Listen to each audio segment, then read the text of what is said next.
Hey guys, welcome back to Data with Dominic and specifically our Power Query Editor series. Today we're going to show you how to count the number of rows that you have in a table or a query, as tables are known in the Power Query Editor. And yeah, basically we're just going to show you how to count the number of rows in a specific table. So it's very simple.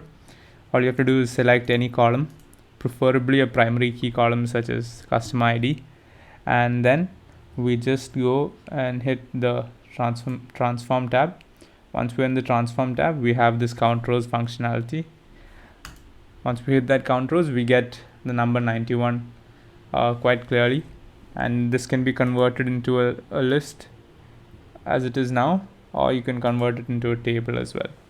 So yeah, it's quite simple how it works.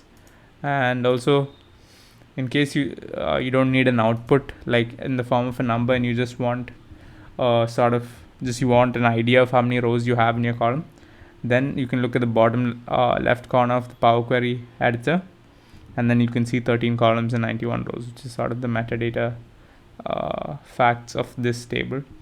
But be wary of this bottom counter, because sometimes when it's like huge tables with many millions or billions of rows of data, it sometimes does not show up properly. So then you can maybe just do one of these count rows transformation, and that should give you an accurate number. So yeah, that's a little bit about how we count rows in the Power Query Editor.